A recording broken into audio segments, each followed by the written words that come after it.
जय श्री कृष्ण। आज आपको हम बताने जा रहे हैं 4 प्रकार के प्रलय का वर्णन।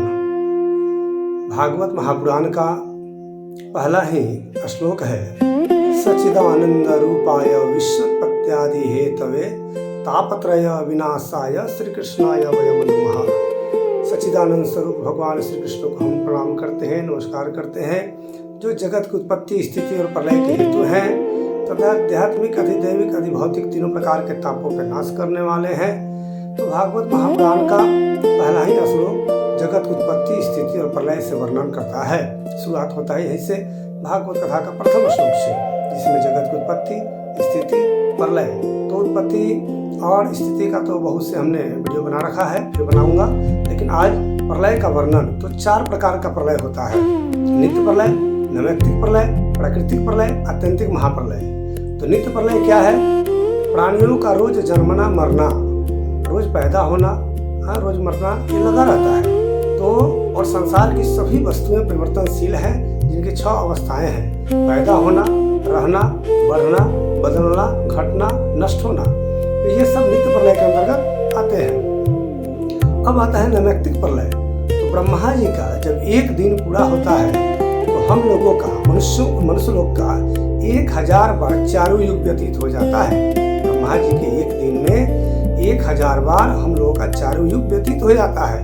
यानी सतयुग, त्रेता, द्वापर, कली, ये चारों युग 1000 बार घूम के आ जाते हैं। सतयुग का उम्र है 17,28,000 वर्ष, त्रेता का 12,96,000 वर्ष, द्वापर का 8,64,000 वर्ष, कलयुग का 4,32,000 वर्ष। सबको मिला के हुआ 43,20,000 वर्ष। तो ये चारों युग का आयु कितना हुआ? 43,20,000 वर्ष। अब इसमें 1000 से गुना कीजिए। जब 1000 बार ये चारों घूम के आ जाते हैं तब आपका ब्रह्मा जी का एक दिन पूरा होता है और इसमें 14 मनवंतर व्यतीत हो जाते हैं। इस तरह से 14 बार मनु, सप्तऋषि, इंद्र आदि देवता ये सब बदल दिए जाते हैं ब्रह्मा जी के एक दिन में। और उनके एक दिन जब पूरा होता है, संध्या जब आती है, उनकी दिन का जब कार्यकाल समाप्त होता है तो उस समय नैमित्तिक प्रलय होता है, जिसमें पाताल से लेकर स्वर्ग तक सब कुछ जलमग्न हो जाता है, सब कुछ प्रलय को प्राप्त हो जाता है। उसके बाद आता है प्राकृतिक प्रलय, जिसमें ब्रह्मा जी के एक दिन में जो नैमित्तिक प्रलय होता है तो ब्रह्मा जी का हम लोग के जैसा ही एक दिन आयु उनका भी व्यतीत होता है। तभी ब्रह्मा जी 50 वर्ष 9 महीना 16 दिन के हो गए हैं। ऐसे ही करके ब्रह्मा जी जब 100 वर्ष के हो जाएंगे तब होता है प्राकृतिक प्रलय। तो प्राकृतिक प्रलय में प्रकृति ने जो कुछ भी स्थूल सूक्ष्म सामग्री बनाई है, यानी 5 तत्व, 3 गुण, 14 लोक, अष्टावरण सहित ये सब कुछ, ओमकार, गायत्री, निराकार तक ये सब कुछ समाप्त हो जाता है। यानी प्रकृति की रचना जो कुछ भी है ये सब कुछ समाप्त हो जाता है प्राकृतिक प्रलय में। फिर ऐसे ही कर करके एक दिन व्यतीत होते होते, जिस तरह हम लोग का एक दिन व्यतीत होता है, तो ब्रह्मा जी, विष्णु जी, शिव जी, दुर्गा जी, नारायण भगवान, आदि नारायण, इन सब लोग का भी एक दिन पूरा हो जाता है। और इस सभी लोग का एक दिन 100 वर्ष होता है। तो फिर जब प्रकृति पुरुष का, यानी आदि पुरुष का, आदि नारायण का भी जब 100 वर्ष पूरा हो जाता है और आदि शक्ति का भी, तब होता है महाप्रलय। तो महाप्रलय में कहा गया आपने देवी भागवत में, ब्रह्म वैवर्त पुराण में, भागवत महापुराण में, कि जिसमें समष्टि और व्यष्टि सबका लय हो जाए, पिंड और ब्रह्मांड सबका लय हो जाए, यानी सकार, निराकार, प्रकृति, पुरुष, जिसमें सबका लय हो जाए, वह है महाप्रलय। तो इसमें कहा गया है कि नारायणश्च शंभुश्च सहृत्य स्वगुणान बहून महाविष्णु विलीनाश्च सर्वे शुद्र विष्णुवः महाविष्णु प्रकृत्यां च साचैव परमात्मनि। कि महाप्रलय जब आता है तो जितने भी बड़े बड़े देव हैं, ब्रह्मा जी, विष्णु जी, शंकर जी, ये सब लोग बड़े बड़े देव अपने अपने भक्त और अपने अपने लोगों को समेट कर कहाँ समा जाते हैं? तो प्रकृति में। और प्रकृति कहाँ समा जाती है? पुरुष में, यानी आदि पुरुष में। और ये सब सामग्री कहाँ चल जाके मिल जाते हैं? तो अव्याकृत अक्षर ब्रह्म में। अव्याकृत अक्षर ब्रह्म में, या साधारण भाषा में समझे तो गोलोक धाम में भगवान श्री कृष्ण के शरीर में सब जाके छिप जाते हैं।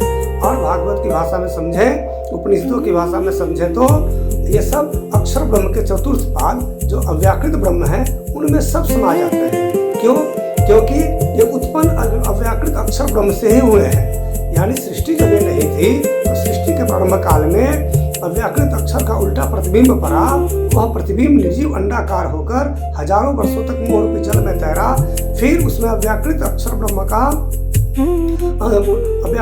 ब्रह्म ने जब संकल्प किया कि सृष्टि को विस्तार करने के लिए, तब उनमें उन्होंने जीव डाल दिया, यानी ज्योति स्वरूप जो है प्रकृति से परे, अब उस ज्योति स्वरूप का एक अंश प्रवेश कर गया, ऐसा कह सकते हैं, और उसमें जीव पड़ गया, यानी अंडे में जो निर्जीव अंडा था मोह सागर में, उसमें जीव आ गया, वो जीवित हो गया, अंडा फूटा, उसी से सृष्टि का विस्तार हुआ, जिससे आज के आधुनिक विज्ञान में बिग बैंग थ्योरी पढ़ाया जाता है कि सृष्टि के प्रारंभ काल में एक जोरदार धमाका हुआ, विस्फोट हुआ, और उसी से सृष्टि का सृजन हुआ। और यही भागवत महापुराण में नारायणोपनिषद में ऋग्वेद के 10वें मंडल में बताया गया है, नास्तिक सूक्त में, पुरुष सूक्त में, सब में, कि सृष्टि के प्रारंभ काल में एक जोरदार धमाका हुआ, विस्फोट हुआ, ब्रह्मांड रूपी अंडा फटा, और उसमें से सृष्टि का मूल कारण सबके आदि पुरुष उत्पन्न हुए। अब उस आदि पुरुष ने एक हम बहुश्याम कहा, मैं एक हूँ अनेक हो जाऊं, तो अनेक ब्रह्मांडों की उत्पत्ति हुई। उस आदि नारायण के रोम छिद्र से असंख्य 14 लोक रूपी ब्रह्मांड उत्पन्न हुए, और इस तरह से असंख्य ब्रह्मांड उत्पन्न होके असंख्य सृष्टियों का निर्माण हुआ। और प्रत्येक ब्रह्मांड में एक एक आदि नारायण, एक एक आदि शक्ति, एक एक ब्रह्मा विष्णु सहित इंद्र दिक्पाल, ये सब भेजे गए, और प्रत्येक ब्रह्मांड में ही होते हैं। जितने अरबों खरबों ब्रह्मांड है, आज का साइंस भी कहता है मिल्की वे, ब्लैक होल, ये सब पढ़ा रहा है। ब्लैक होल क्या है? हिंदी में कहते हैं कृष्ण छिद्र, यानी भगवान श्री कृष्ण के एक एक रोम छिद्र में, अक्षर ब्रह्म के एक एक रोम छिद्र में असंख्य ब्रह्मांड लटके हुए हैं, ऐसा हमारा भागवत कहता है, तीसरा स्कंद भागवत का। तो कि अक्षर ब्रह्म के एक एक रोम छिद्र में परमाणु के समान ब्रह्मांड पड़े हुए हैं, परमाणु के समान। और ब्लैक होल का भी वर्णन आता है साइंस में कि उस ब्लैक होल में ऐसे ऐसे असंख्य सृष्टियां समा जाएंगी। तो बात हमको एक दोनों एक ही जैसा दिखता है, यहाँ ब्लैक होल कहते हैं, वहाँ कृष्ण छिद्र कहते हैं भागवत में। तो इस तरह से ये सृष्टि जो है जहाँ से उत्पन्न होती है, उसी में इसका लय होता है। तो व्याकृत अक्षर ब्रह्म के से उत्पन्न हुआ है सृष्टि, तो महाप्रलय आने पर फिर उन्हीं में जाकर समा जाती है सृष्टि। और फिर स्थिति क्या है इसके? तो जब तक आदि नारायण, ब्रह्मा विष्णु शिव जी, ये सब लोग यहाँ जगत में रहते हैं, तब तक ये सृष्टि रहती है। जब इनका लय होता है तो सृष्टि का भी लय हो जाता है। इसलिए जो अपने आत्मा के उद्धार के इच्छुक हैं, वो इनमें नहीं फंसते हैं।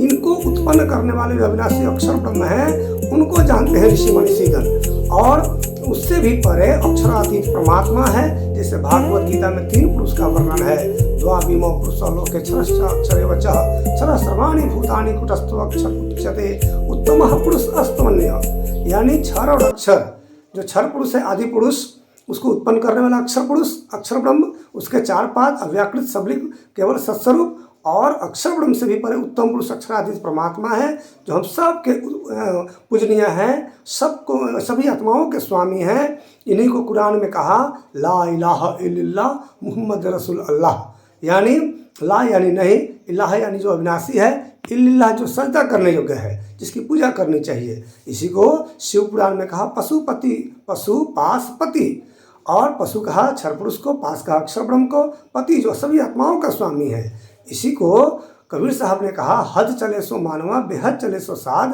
हद बेहद दोनों तजे ताकि मत अगाध।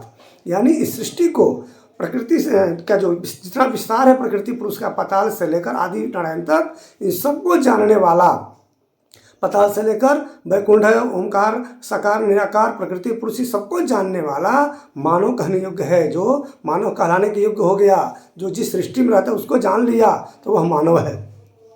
इससे आगे अक्षर पुरुष है, जो बेहद कहा गया, बेहद मंडल, और उस अक्षर से भी परे अक्षरातीत परब्रह्म परमात्मा है। जिनको जान गया तो उनको कहा कि वो महामति है। तो महामति श्री प्राणनाथ जी के श्री चरणों में हम कोटि कोटि प्रणाम करते हैं। सदगुरु महाराज श्री देवचंद जी महाराज जी के चरणों में कोटि कोटि प्रणाम करते हैं, जिनके द्वारा अक्षरातीत परब्रह्म का ज्ञान इस धराधाम पर प्रकट हुआ और लोगों के सामने यह ज्ञान जानने में आया।